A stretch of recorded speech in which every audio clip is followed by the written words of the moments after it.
Hello बच्चों, क्या हाल चाल। तो आ गए हैं आपके विकास भैया धर्मनिरपेक्षता का दूसरा पार्ट लेकर, जहां पे हमने पहले पार्ट में देखा था कि धर्मनिरपेक्षता का मतलब क्या होता है। ठीक है, और भी बहुत सारी चीजों के बारे में हमने बात किया था। अब इस पार्ट में हम इस चैप्टर को ओवर कर देंगे और जो भी इंपॉर्टेंट चीज है सबके बारे में हम जा रहे हैं बात करने के लिए। ठीक है, तो चलिए अब शुरुआत करते हैं ज्यादा समय ना लेते हुए इस चैप्टर का। तो देखिए, यहाँ पे जो आपका चैप्टर है, चैप्टर का है धर्मनिरपेक्षता वाला। जो चैप्टर है उसका जो टॉपिक है वो है धर्मनिरपेक्षता का भारतीय मॉडल। यहाँ पे दो टाइप्स का मॉडल की हम बात करने जा रहे हैं। सबसे पहली चीज भारतीय मॉडल, यानी कि भारत में धर्मनिरपेक्षता जो अपनाया गया है, और दूसरा पश्चिमी मॉडल। और पश्चिमी में कहाँ का? यूरोप का। और कहाँ का? अमेरिका का। ठीक है, इन जैसे जो जगहों पे जो धर्मनिरपेक्षता को जो फॉलो किया गया है उसके बारे में हम बात करने वाले हैं। ठीक है, तो चलिए थोड़ा सा इंट्रोडक्शन मैं आपको दे देता हूं ताकि चीजों को क्लियर हो जाए। देखिए होता क्या है, बहुत समय पहले की बात है, जिस टाइम पे चर्चों का बहुत ज्यादा दबदबा हुआ करता था। कहाँ पे? पश्चिम के देशों में। जैसा कि आपने हिस्ट्री में पढ़ा होगा कि जो चर्च थे, चर्च बहुत ही ज्यादा फेमस हुआ करते थे और चर्च के हिसाब से पूरे समाज को चलाया जाता था। तो जैसे हम यहाँ पे एक समाज ले लेते हैं, जैसे मान लो ये अपना समाज हो गया। ठीक है, एक समाज है और इस समाज को किसके द्वारा चलाया जाता था? चर्चों के द्वारा चलाया जाता था। अच्छा, चर्चों में क्या फॉलो किया जाता था? यहाँ पे धर्मों को फॉलो किया जाता था, क्योंकि आपको पता है चाहे मंदिर हो गया, चाहे चर्च हो गया, चाहे मस्जिद हो गया, चाहे कुछ भी है, वो किस किस चीज पे स्थापित होते हैं? धर्मों के ऊपर स्थापित होते हैं। ठीक है, अच्छा दूसरा, इस समाज को चलाने के लिए किस चीज की आवश्यकता होगी? दूसरा, राज्य सत्ता की आवश्यकता होगी। राज्य सत्ता का मतलब होता है शासन। किसका? शासन। तो दो चीजों की इंपॉर्टेंस होती थी, पहला जो है राज्य सत्ता की और दूसरा चर्च की। चर्च क्या करता था? चर्च अपने पूरे समाज को अपने अंडर ले लेता था और राज सत्ता पर अपना अधिकार कर लेता था। यानी कि जो भी वहां पे जितनी भी चीजें की जाती थी सब इस चर्च के द्वारा ही की जाती थी। यानी कि चर्च जैसा बोलता था वैसे ही राज सत्ता को करना पड़ता था। यहाँ पे अगर उनका कोई धर्म पालन नहीं होता था, चर्च का अगर कोई नियम है, अगर समाज उसमें से कोई फॉलो नहीं कर रहा है तो उनको दंड दिया जाता था ना। तो इस तरीके का जो प्रावधान वहां पे था। तो ये जो चीजें थी जो कि लोगों को, समाज को गलत लगी, साम्राज्य को, सत्ता को गलत लगी, और फिर इसके बाद इन्होंने एक डिसीजन लिया कि हम एक काम करते हैं, समाज को चलाने के लिए हम राज्य सत्ता को रखेंगे जिसमें इस चर्च का कोई इन्वॉल्वमेंट नहीं रहेगा। यानी कि अगर मैं बात करूं, राज्य सत्ता को हम धर्म से अलग कर देंगे। राज्य सत्ता को हम धर्म से अलग कर देंगे। देखो ये डीपली बात मैं बता रहा हूं, ये चीज कोई टीचर नहीं बताएगा आपको, इसलिए सारी चीजों को कॉन्सेप्ट वाइज में समझना। तो इन्होंने क्या डिसाइड किया कि जो चर्च है, चर्च में जो धर्मों को फॉलो किया जाता है, तो ये जो धर्म है ना और ये जो राज्य है, दोनों को अलग अलग कर दिया। ठीक है, और कहा कि इस समाज को जो चलाना है, समाज किसके हिसाब से चलेगा? ये चलेगा राज्य सत्ता के हिसाब से चलेगा। ठीक है, और जो धर्म है, धर्म बिल्कुल ही अलग रहेगा। और इसी की वजह से यहाँ पे एक कॉन्सेप्ट निकलता है जिसको कहते हैं धर्म निरपेक्षता। क्या कहते हैं? धर्म निरपेक्षता। यानी कि अगर कहा जाए धर्म का राज्य से कोई लेना देना नहीं रहेगा, दोनों अलग अलग रहेगा। जो राज्य का अपना कोई धर्म नहीं रहेगा, ठीक है, राज्य का अपना कोई धर्म नहीं रहेगा, धर्म अपना अलग रहेगा, राज्य अपना अलग रहेगा। राज्य जिस भी हिसाब से शासन कर रहा है वो तो उसकी बात है, और जो धर्म रहेगा ये बंदे का पर्सनल होगा। तो इस तरीके से वहां पे ये चीज को फॉलो किया गया। ठीक है ना, तो वहां पे क्या लागू हुआ? धर्मनिरपेक्षता। यानी कि जो समाज चलेगा वो राज्य सत्ता से चलेगा, ना कि चर्च के द्वारा चलेगा। यही चीज, इसी चीज को अलग अलग करने के लिए धर्मनिरपेक्षता का कॉन्सेप्ट लाया गया था। लेकिन आगे चल के क्या होता है, जब भारत आजाद हो जाता है तो भारत में भी धर्मनिरपेक्षता आया। धर्मनिरपेक्षता का जो कॉन्सेप्ट है भारत में आया। ये इसलिए आया क्योंकि भारत में बहुत प्रकार के लोग रहते हैं ना, बहुत सारे धर्मों के लोग रहते हैं, तो यहाँ पे धर्मनिरपेक्षता आना जरूरी था। ठीक है, लेकिन यहाँ पे समझने वाली बात यह है कि जो भारत की जो धर्मनिरपेक्षता है और जो पश्चिम की जो धर्मनिरपेक्षता है, बोथ आर डिफरेंट। ठीक है, दोनों के अंदर बहुत ही ज्यादा डिफरेंट है। ठीक है, इस चीज को समझ के रखिएगा। भारत में जो धर्मनिरपेक्षता अपनाया गया है वो अलग तरीके से अपनाया गया है, और जो पश्चिम देशों में अपनाया गया है उसको अलग तरीके से अपनाया गया है। ठीक है, नाम दोनों का सेम था लेकिन काम दोनों का अलग अलग था। ठीक है ना, कुछ चीजें सिमिलर भी थी और कुछ चीजें अलग अलग भी थी। ठीक है, समझ में आ गई बातें। लेकिन आगे चल के जब लोगों को, भारत के लोगों को कंफ्यूजन होने लगा कि भैया कहीं ये पश्चिम में जो धर्मनिरपेक्षता है कहीं वही तो धर्मनिरपेक्षता भारत में नहीं आया ना, तो इस चीजों को अलग करने के लिए क्या शब्द जोड़ दिया गया? पंथ निरपेक्षता। क्या जोड़ दिया गया? पंथ निरपेक्षता। यानी कि अगर कहा जाए तो पश्चिम के जो देश हैं, पश्चिम के देशों में क्या चलता है? धर्मनिरपेक्षता। ठीक है, और जो अपने इंडिया में चलता है वो चलता है पंथ निरपेक्षता। पहले क्या नाम था इसका? धर्मनिरपेक्षता। अब क्या नाम है इसका? पंथ निरपेक्षता। चीजें समझ में आ रही है? अभी मैं आगे आपको क्लियर करूंगा कि धर्मनिरपेक्षता और पंथ निरपेक्षता में क्या अंतर है। यानी कि भारत में जो धर्मनिरपेक्षता अपनाया गया है और जो पश्चिम के देशों में जो धर्मनिरपेक्षता अपनाया गया है उनमें क्या अंतर है, इन चीजों को मैं क्लियर कर दूंगा। बात समझ में आ रही है? अब आगे देखिए भारत में जो मॉडल अपनाया गया है धर्मनिरपेक्षता का वो क्या है, तो इस चीज को देखिए। जहां अगर बात की, देखिए क्या लिखा है कि भारतीय धर्मनिरपेक्षता केवल धर्म और राज्यों के बीच संबंध विच्छेद पर बल नहीं देती है। संबंध विच्छेद का मतलब होता है अलग अलग, अलग अलग। यानी कि जैसे आपने क्या पढ़ा? आपने ये पढ़ा कि जो धर्म है ये व्यक्ति का अपना मैटर है और जो राज्य है ये देश का मैटर है। तो धर्म और राज्य में कोई इंटरफेयर नहीं रहेगा, कोई हस्तक्षेप नहीं रहेगा। दोनों चीजें क्या है? अलग अलग है। इसी को कहते हैं संबंध विच्छेद। क्या बोलते हैं? संबंध विच्छेद। यानी कि भारतीय धर्मनिरपेक्षता केवल धर्म और राज्यों के बीच संबंध विच्छेद पर बल नहीं देता है, बल्कि भारत में जो धर्मनिरपेक्षता अपनाई गई है वो इसलिए अपनाई गई है ताकि एक धर्म के अंदर जो विभिन्न प्रकार के जो पंथ हैं उनके अंदर क्या हो सके? समानता हो सके। इस चीज पर जोर देने के लिए जो है भारत में धर्मनिरपेक्षता अपनाई गई है। बेसिकली हमारे धर्म में, हमारे इंडिया में बहुत टाइप्स के धर्म हैं और आप देखे होंगे कि एक धर्मों के अंदर बहुत सारे धर्म हैं, है ना। अच्छा, एक धर्म तो अपना धर्म तो होता ही है, लेकिन एक जो धर्म होता है उनमें भी बहुत सारे जो लोग होते हैं विभिन्न प्रकार की चीजों को अपना अपना मतलब एक तरीके से मान लो कि आस्था रखते हैं उन चीजों में। ठीक है, जैसे अगर मैं मान लू हिंदू को, तो हिंदू में भी आपने देखा होगा बहुत सारे जो लोग हैं वो विभिन्न प्रकार के देवी देवताओं को पूजा करते हैं। कोई शिव जी की करता है, तो कोई भगवान कोई हनुमान जी की करता है, कोई किसी का करता है ना। तो बहुत टाइप के लोग हैं। ठीक है, अच्छा, कुछ लोग होते हैं जो मूर्ति पूजा करते हैं, कुछ लोग होते हैं जो मूर्ति पूजा नहीं करते हैं, है ना। इस तरीके की जो चीजें हैं, कुछ लोग होते हैं जो कहते हैं जी मैं इंसानियत को अपना धर्म मानता हूं। इस तरीके की जो चीजें हैं, तो इसीलिए भारत में धर्मनिरपेक्षता अपनाया गया स्टार्टिंग में, ताकि जो धर्म के जो लोग हैं उनमें समानता स्थापित किया जा सके। बात समझ में आ रही है? ठीक है, तो जो भारतीय धर्मनिरपेक्षता है ये विभाजन पर ज्यादा ध्यान नहीं देता, बल्कि ये इस चीज पे ज्यादा ध्यान देता है कि धर्मों के अंदर समानता है कि नहीं है। कहीं ऐसा तो नहीं है कि स्त्री और पुरुष में भेदभाव हो रहा है। याद कीजिए पिछले वीडियो में मैंने क्या पढ़ाया था, यही पढ़ाया था ना कि पहले मंदिरों में दलितों को नहीं जाने दिया जाता था, पहले मंदिरों में महिलाओं को जाने नहीं दिया जाता था, लेकिन अब महिलाओं और सबको जाने दिया जाता है। तो इस तरीके की चीजें हैं। इस चीज पे हमारा जो राज्य है वो ध्यान देता है कि कहीं भेदभाव तो नहीं हो रहा है किसी के साथ। ये चीजें हैं, आगे समझते हैं। अल्पसंख्यक तथा सभी व्यक्तियों को धर्म अपनाने की आजादी देता है। यानी कि सारे व्यक्ति चाहे अल्पसंख्यक हो, उन लोगों को धर्मों को अपनाने की आजादी देता है। आगे, भारतीय राज्य धार्मिक अत्याचार का विरोध करने हेतु धर्म के साथ निषेधात्मक संबंध भी बना सकता है। इसका मतलब क्या हुआ?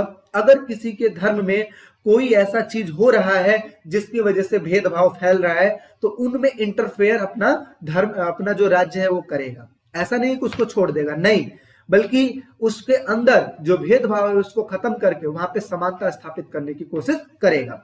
अब देखो मैंने आपको समझाया ना, पश्चिम के जो देश हैं उनमें और भारत में यही अंतर है कि वहां पे जो धर्मनिरपेक्षता अपनाई गई है वहां पे इंटरफेयर नहीं करता है, राज्य इंटरफेयर नहीं करेगा। लेकिन जो इंडिया में धर्मनिरपेक्षता है यहाँ पे राज्य इंटरफेयर करेगा तब जब समानता के ऊपर बात आ जाएगी, जब भेदभाव के ऊपर बात आ जाएगी, तो उस टाइम पे एंटर करेगा। ठीक है, और उस टाइम पे निषेधात्मक संबंध भी बना सकता है, यानी कि रोक टोक वाली भी चीजें कर सकता है। ठीक है ना।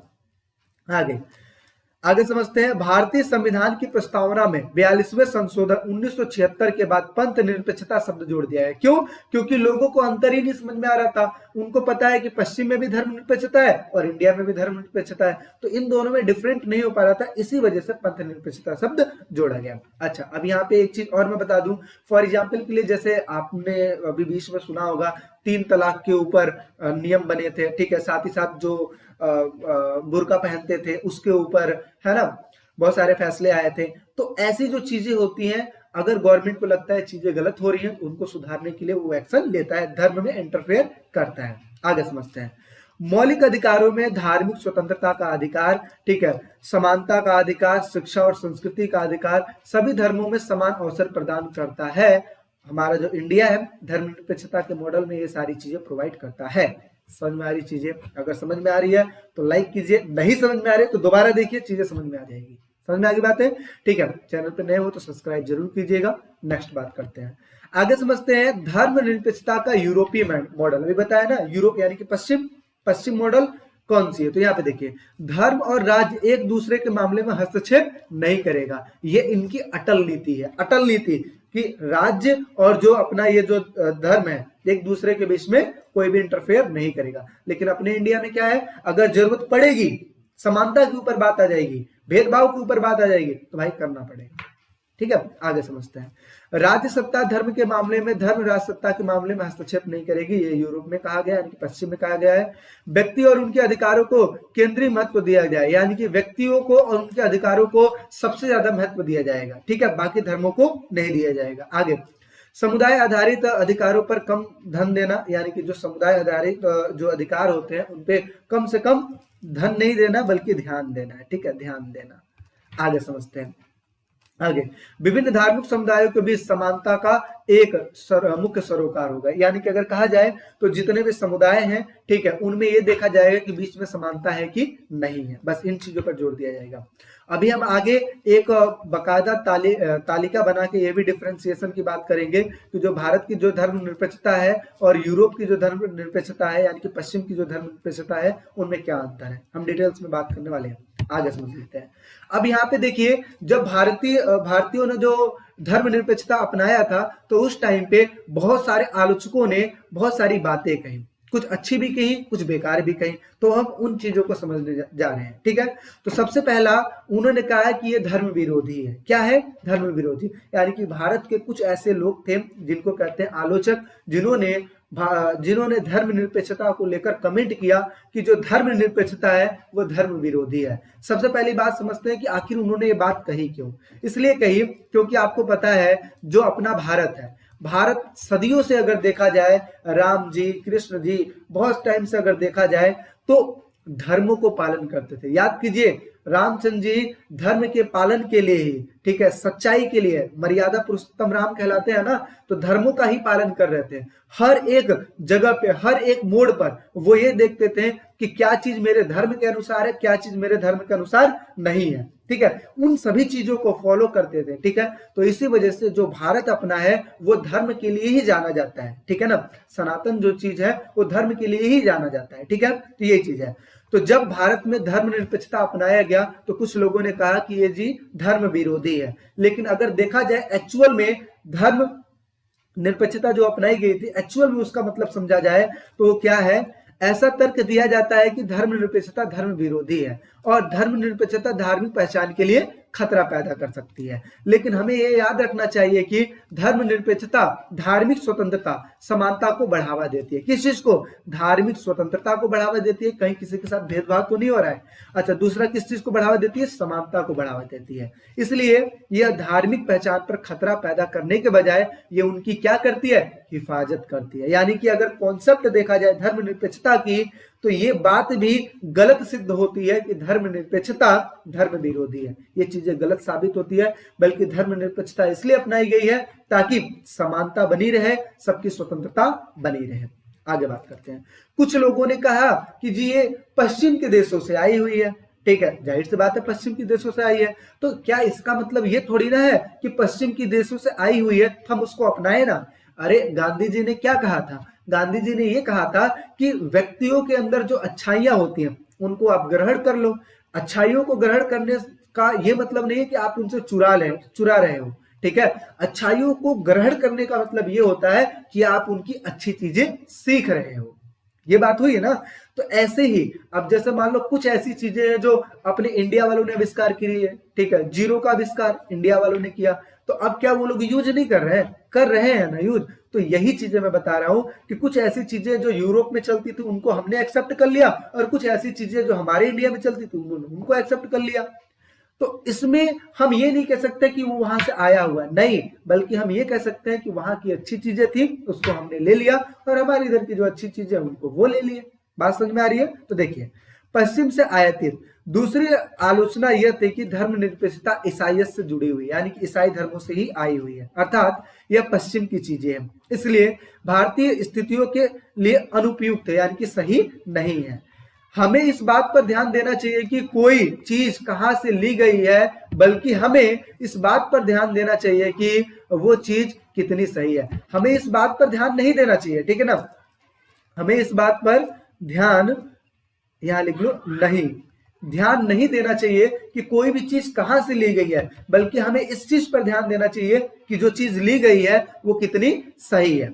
जैसे अगर बात किया जाए शून्य का आविष्कार, जैसे भारत में हुआ था, आज सब इसका इस्तेमाल कर रहे हैं, तो भारत जैसे देशों में धर्मनिरपेक्षता को शांतिपूर्ण और सह अस्तित्व के लिए महत्वपूर्ण रहा। यानी कहा जाए जैसे शून्य का आविष्कार भारत ने किया, और जिस जिसको जरूरत थी उसने इस चीज का यूज किया, ठीक है। ऐसे ही जो धर्मनिरपेक्षता है हमें अच्छा लगा और हमने उसको एक्सेप्ट कर लिया। क्यों कर लिया? क्योंकि इससे शांतिपूर्ण और सह अस्तित्व के द्वारा जीवन जिया जाता है, क्योंकि इसमें सारे धर्मों को अलग अलग रखा जाता है, हर धर्मों को अधिकार दिए जाते हैं, और राज्य का अपना कोई अधिकार नहीं होता है। राज्य तभी इंटरफेयर करेगा जब जरूरत होगी। आगे समझते हैं, अल्पसंख्यकवाद। यहाँ पे अगर देखा जाए तो यहाँ पे जो अल्पसंख्यक लोग हैं, जिनके अपने खुद के धर्म हैं, उनको भी महत्व दिया जाता है। जितना महत्व किसी बड़े समुदाय के धर्मों को दिया जाता है, उतना ही महत्व किसी अल्पसंख्यक समुदाय के धर्मों को भी दिया जाता है। यानी कि राज्य के नजर में कोई छोटा कोई बड़ा धर्म नहीं है, सबके लिए सब बराबर है। तो यही है अल्पसंख्यकवाद। तीसरी आलोचना के तौर पर धार्मिक निरपेक्षता पर अल्पसंख्यकवाद का आरोप लगाया जाता है कि यह सच है कि भारतीय धर्मनिरपेक्षता अल्पसंख्यक अधिकारों की पैरवी करती है। अगर कहा जाए तो जो भारतीय धर्मनिरपेक्षता है वो जो अल्पसंख्यक लोग हैं उनको भी उतना ही महत्व देती है जितना कि बड़े लोगों को देती है, लेकिन यह न्यायोचित है। यानी कि अगर बात किया जाए तो ये चीजें सही है। भारतीय संविधान में जिस हद तक अल्पसंख्यकों के अधिकार उनके मौलिक हितों की रक्षा करते हैं, उस हद तक वे जायज है। अगर कहा जाए जो अल्पसंख्यक है, अल्पसंख्यकों को अगर देखा जाए तो भारत ने जो है महत्व ज्यादा दिया है, इसलिए क्योंकि उनके साथ कुछ गलत ना हो जाए, ठीक है, और उनको ऐसा ना फील हो कि हमारा जो संख्या है वो कम है और इसकी वजह से वो अपने आप को बिल्कुल ही असहाय समझे, ऐसा वो ना समझे। इसीलिए भारतीय जो संविधान है उनको ज्यादा महत्व देती है।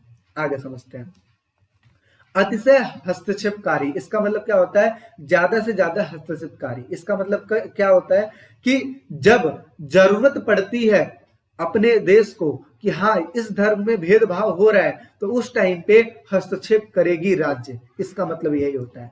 चौथी आलोचना कहती है कि धर्मनिरपेक्षता उत्पीड़नकारी है और समुदायों की धार्मिक स्वतंत्रता में अतिशय हस्तक्षेपकारी है। यह भारतीय धर्मनिरपेक्षता के बारे में गलत समझ है। अगर सही समझा जाए तो क्या है कि यह सच है कि राजसत्ता धर्म के अंदर उदारवादी लोकतांत्रिक आवाज का समर्थन करने के लिए मददगार भूमिका निभाती है। अगर कहा जाए तो अगर किसी धर्म के अंदर कोई गलत हो रहा है तो उस टाइम पे जो राज्य है वो क्या करेगा? हस्तक्षेप करेगा। बेशक वो उत्पीड़नकारी हो, बेशक उससे किसी को तकलीफ हो, लेकिन फिर भी वो इंटरफेयर करेगा। जैसे अभी जैसे मैंने आपको बताया ना कि बुर्के के ऊपर लेकर, ठीक है, और साथ ही साथ 3 तलाक के ऊपर लेकर गवर्नमेंट ने अपना फैसला सुना दिया था, ठीक है। तो उस टाइम पे कुछ लोग जो थे जिन्होंने इस चीज का विरोध किया, जिनको ये चीजें पसंद नहीं आई, ठीक है। तो ये भी अपने हिसाब से सही है, अपने हिसाब से जो भी है, ठीक है। तो कुछ लोगों ने इस चीज का विरोध किया, कुछ लोगों ने कहा नहीं गवर्नमेंट ने जो किया वो सही किया। तो कुछ लोगों के लिए उत्पीड़नकारी होती है, लेकिन कुछ लोगों के लिए क्या होती है? मददगार साबित होती है, ठीक है ना। आगे समझते हैं, वोट बैंक की राजनीति। अब देखो यहाँ पे समझने वाली बात है कि जो धर्मनिरपेक्षता है, हालांकि ये राज्यों से अलग है, लेकिन यहाँ पे जो लोग हैं वो पार्टी बनाने के लिए, अपना वोट हासिल करने के लिए, जनता को अपने पक्ष में खींचने के लिए वो धर्मों के ऊपर आ जाते हैं। कहते हैं जी हम आपके धर्मों के वाले हैं, आप हमें जिताइए, हम इस धर्म के हैं, आप मुझे जिताइए। तो ये चीजें हैं जो कि गलत हो जाती हैं, ठीक है ना। और धर्मनिरपेक्षता अच्छी चीज के लिए अपनाई गई थी, लेकिन धीरे धीरे जो गलत यूज करने वाले हैं इन चीजों को गलत कर देते हैं। तो देखिए, पांचवा तर्क यह दिया जाता है कि धर्मनिरपेक्षता वोट बैंक की राजनीति को बढ़ावा देती है। कुछ अनुभव वाले लोगों ने इसे सत्य स्वीकारा, मगर कुछ नेता जो वोट पाने के लिए समूहों को अपने पक्ष में शामिल करने के लिए इस तरीके की नीति अपनाते हैं, जिसकी वजह से जो धर्मनिरपेक्षता होती है उसका जो प्रभाव होता है वो कम हो जाता है, और जिसकी वजह से लोग इसका गलत मतलब निकाल लेते हैं, ठीक है ना। लोग इसका गलत मतलब निकाल लेते हैं, लेकिन इनमें अगर देखा जाए तो सबसे ज्यादा गलती किसकी है? उन लोगों की है जो इस चीज को बढ़ावा देते हैं, ठीक है, इस चीज को करते हैं। और सबसे बड़ी गलती हम लोगों की है कि हम धर्मों के ऊपर जाकर किसी को वोट देते हैं। धर्मों से क्या मतलब है यार? मैंने कहा ना, पिछले वीडियो में भी यही चीज बात मैंने कहा था, इंसानियत सबसे बड़ी चीज होती है, ठीक है ना। धर्मों के ऊपर मत जाओ, अरे कुछ टाइम के लिए हो, उसके बाद फिर चले जाओगे, समझ में आ रही चीजें। लेकिन इंसानियत सबसे बड़ी चीज होती है कि इंसानियत इंसान के अंदर होनी चाहिए, ठीक है ना। धर्म तो है, मैं मानता हूं, लेकिन इंसानियत सबसे बड़ी चीज है, ठीक है।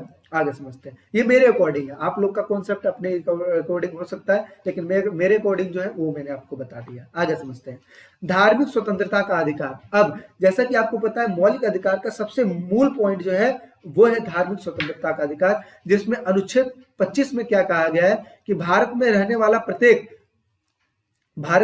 वाला प्रत्येक व्यक्ति किसी भी धर्म को मान सकता है, विश्वास कर सकता है और उसका प्रचार कर सकता है।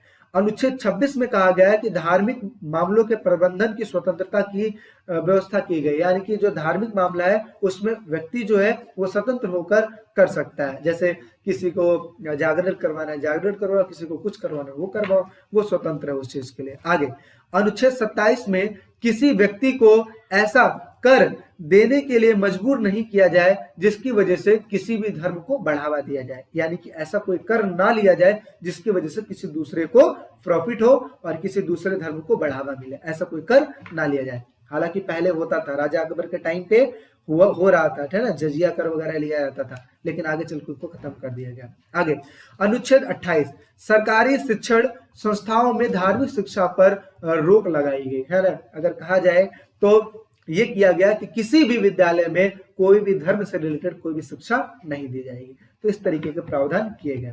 आगे समझते हैं, एक असंभव की परियोजना। अब इसका मतलब क्या होता है? कहते हैं कि जो धर्मनिरपेक्षता है वो सिर्फ उसी देश में लागू हो सकता है जिस देश में सिर्फ एक धर्म हो, जिस देश में क्या हो, सिर्फ एक धर्म हो। लेकिन आपको ये बात पता होगी कि भारत में विभिन्न प्रकार के धर्मों को लोग रहते हैं, लेकिन फिर भी इसके बावजूद भी यहाँ पे धर्मनिरपेक्षता अच्छे से चल रही है। जब भारत में चीजें चल रही है तो लोगों की निगाहें बहुत तेज हो जाती है कि यार ऐसे कैसे चल रही है, लेकिन उनको ये बात नहीं पता है कि भारत के जो जितने भी लोग हैं, बेशक धर्म अलग अलग है लेकिन एक दूसरे से मिलकर रहते हैं, ठीक है ना। तो ये चीजें हैं। तो कुछ लोगों ने कहा कि जो धर्मनिरपेक्षता अपनाया जा रहा है भारत में, ये तो बहुत ही असंभव वाली चीज है, ये तो पूरा होगा कि नहीं होगा। तो कुछ लोग ने ये कहा कि चलो एक्सपेरिमेंट करके देखते हैं भारत में। तो भारत में बहुत ही सफलतापूर्वक भारत का संविधान विश्व का सबसे बड़ा संविधान है, वो भी चल जा रहा है। भारत में बहुत सारी जातियों के लोग, बहुत सारे धर्मों के लोग रहते हैं, ये भी सही है। और धर्मनिरपेक्षता जैसी चीजें भी फॉलो हो रही है, हर एक चीज फॉलो हो रही है। आगे समझते हैं, कुछ लोगों का मानना है कि धर्मनिरपेक्षता नहीं चल सकती क्योंकि यहाँ पर क्योंकि यह बहुत कुछ करना चाहती है जहाँ इतने सारे धर्मों के लोग रहते हैं और सबको लेकर चल पाना बहुत ज्यादा कठिन है। लेकिन यूं कहें तो यह एक असंभव परियोजना का अनुसरण नहीं करती है, वरन भारतीय धर्मनिरपेक्षता भविष्य की दुनिया का प्रतिबिंब प्रस्तुत करती है। इसका मतलब ये हुआ कि भारत एक उदाहरण के तौर पर प्रस्तुत हो रहा है जहां पे धर्मनिरपेक्षता इतनी सफलतापूर्वक चल रही है। आगे भारत में महान प्रयोग किए जा रहे हैं जिसे समूची दुनिया यानी कि सारी दुनिया गहरी निगाहों और बड़े चाव से देख रही है, जहां पे इतने सारे धर्म के लोग हैं, जहां पे अच्छे से रह रहे हैं। आगे समझते हैं, सांप्रदायिकता का अर्थ क्या होता है? तो बेसिकली सांप्रदायिकता का अर्थ का मतलब ये होता है कि अपने धर्म को ज्यादा से ज्यादा बढ़ावा देना, दूसरे के धर्म को महत्व ना देना, इसका मतलब ये होता है। तो देखिए सांप्रदायिकता का अर्थ है अपने समुदाय के प्रति एक मजबूत लगाव, या किसी का अपना धर्म, क्षेत्र या भाषा हो सकता है, दूसरे धर्म को महत्व देना। यानी कहा जाए कि जो सांप्रदायिकता है इसमें जो व्यक्ति होता है वो अपने धर्म को ज्यादा से ज्यादा लगाव देता है, या फिर कहे अपने क्षेत्रों को ज्यादा लगाव देता है, या फिर अपनी भाषा को ज्यादा लगाव देता है, ठीक है, और ये दूसरे धर्म को ज्यादा महत्व नहीं देता, या फिर यूं कहें तो ये सिर्फ अपने ही धर्म को ज्यादा से ज्यादा महत्व देता है, उसी को कहते हैं सांप्रदायिकता। ठीक है, आगे अब सांप्रदायिकता दंगे क्या है? तो जो धर्मों के हिसाब से लड़ाई की जाती है उसे सांप्रदायिक दंगे कहते हैं। अब यहाँ पे देखिए एक क्वेश्चन आप लोग के लिए है, चीजों को समझना, घालमेल को सही करे और एक नई सूची बनाए। इसका मतलब क्या हुआ कि यहाँ पे एक हेडिंग दी गई है जिसको लिखा गया पश्चिमी धर्मनिरपेक्षता, और यहाँ पे एक हेडिंग है जिसको कहते हैं भारतीय धर्मनिरपेक्षता, और यहाँ पे कंपोनेंट्स दिए गए हैं 1 2 3 4 करके, ठीक है, वहां पे 1 2 3 और 4 करके। यहाँ पे हमें ये बताना है, यहाँ पे हमें ये बताना है कि इसमें कौन कौन सा पॉइंट है जो कि पश्चिमी धर्मनिरपेक्षता में आएगा, और कौन कौन सा पॉइंट है जो भारतीय धर्मनिरपेक्षता में आएगा। अब हम एक एक को पढ़ते जा रहे हैं और चीजों को करते जा रहे हैं। तो सबसे पहले हमने क्या पढ़ा था कि पश्चिमी धर्मनिरपेक्षता क्या कहती है कि राज्य और धर्म दोनों क्या रहेंगे? अलग अलग रहेंगे। दोनों क्या रहेंगे? अलग अलग रहेंगे। किसी का किसी में कोई लेन देन नहीं रहेगा, यानी कि धर्म और राज्य का एक दूसरे के मामले में हस्तक्षेप न करने की अटल नीति किसमें कही गई थी? पश्चिमी धर्मनिरपेक्षता में कही गई थी। इसका आंसर एक जगह और दिखा रहा हूं मैं, देखिए यहाँ पे बातें की गई है ना, यहाँ पे देखिए पहला ही पॉइंट लिखा गया है कि धर्म और राज्य का एक दूसरे के मामले में हस्तक्षेप न करके अटल नीति, यानी कि किसमें कहा गया? यूरोपीय मॉडल, और यूरोपीय मॉडल को क्या कहते हैं? पश्चिमी मॉडल। तो ये चीजें हैं, ठीक है। तो पहला पॉइंट यहां से मिल गया। अच्छा, दूसरा पॉइंट, तो ये तो आ गया अपने पश्चिम वाले में। चलिए मान लीजिए इसको हम लिख लेते हैं ए और इसके लिख लेते हैं बी। तो पहला आ गया अपना इसमें, इसको मान लेते हैं ए, पहला पॉइंट आ गया ए में। अच्छा, दूसरा क्या लिखा है? विभिन्न धार्मिक समुदायों के बीच समानता का मुख्य सरोकार होना चाहिए। देखिए ये भी चीज वहीं पे आपको मिलेगा, यहाँ पे देखिए लिखा गया है ना, विभिन्न धार्मिक समुदायों के बीच समानता का एक मुख्य आधार क्या होगा? सरोकार। ठीक है, तो ये चीजें हैं। तो आपका ये भी जो पॉइंट होगा ये भी धर्मनिरपेक्षता का है, तो इसको भी हम ए लिख देते हैं, यानी कि ए के साइड लिखा जाएगा। आगे समझते हैं कि अल्पसंख्यक अधिकारों पर ध्यान दिया जाएगा। ये क्या पश्चिम में कहा गया था? नहीं नहीं नहीं नहीं, ये कहाँ कहा गया था? ये कहा गया था भारतीय धर्मनिरपेक्षता में। तो ये किस साइड आ जाएगा? इस साइड आ जाएगा। ठीक है, यानी कि आप एक अलग तालिका बना लीजिएगा। यहाँ पे ये जो पहला पॉइंट है इसमें लिख दीजिएगा, दूसरा पॉइंट है इसमें लिख दीजिएगा, और जो बी वाला है इसको उठाकर यहाँ पे लिख दीजिएगा। ठीक है, आगे समझते हैं। व्यक्ति और उनके अधिकारों को केंद्रीय महत्व दिया जाएगा। ये भी बात किसमें की गई थी? ये भी की गई थी पश्चिमी मॉडल में। देखिए इसका भी दिखा देता हूं, आप लोग कहोगे ठीक है, तो सारी बातें यहीं पे लिखा गया। देखो केंद्रीय महत्व दिया जाएगा, लिखा है ना, तो ये भी आ जाएगा अपने इस वाले में। ठीक है, तो इसका भी हो जाएगा ए पॉइंट। अब यानी कि 3 तो हो गया है। अब बात करते हैं इसमें, या फिर ये पूरा अपना कंप्लीट हो गया। आगे समझते हैं।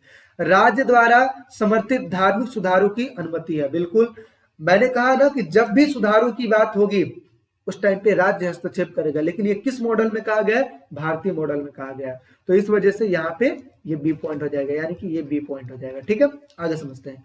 एक धर्म के विभिन्न पंथों के बीच समानता पर जोर दिया जाएगा। ये भी बात कही गई है, किसमें कही गई है? भारतीय धर्मनिरपेक्षता में की गई है। लाओ दिखा देता हूं, ठीक है, ये करने में आप लोग को आसानी होगी। देखिए कहाँ गया समानता, क्या पॉइंट था अपना? हाँ देखिए, पंथों के बीच समानता पर जोर दी गई है। ठीक है ना, देखो लिखा हुआ है, तो ये चीजें हैं। ठीक है, तो ये हो गया अपना बी में आ गया। अब हम समझते हैं समुदाय आधारित अधिकारों पर कम ध्यान देना। यानी कि अगर बात किया जाए तो जो समुदाय आधारित अधिकार होते हैं इन पे कम ध्यान देना, ये बात किसमें कही गई है? तो देखिए ये ध्यान, देखिए समुदाय आधारित अधिकारों पर कम ध्यान देना, ये यूरोपीय मॉडल में की गई है। तो यानी कि ये जो पॉइंट हो जाएगा अपना ये वाला, ये ए में आ जाएगा, तो इसको हम लिख देंगे ए में। ठीक है, तो इस तरीके से देखा जाए, आगे देखा जाए व्यक्ति और धार्मिक समुदाय के दोनों के बीच अधिकारों का संरक्षण, ये बी में कहा गया है। यानी कि अगर देखा जाए तो एक ये और एक ये 4 पॉइंट आ जाएंगे बी वाले में, और 1 2 3 और ये जो 4 है, ये 4 पॉइंट आ जाएंगे अपने इस वाले में। तो इस तरीके के चीजों को सॉल्व करेंगे। ठीक है, देखिए इसमें लिखा भी हुआ है, आप अच्छे से देखिएगा तो आपको चीजें समझ में आ जाएंगी।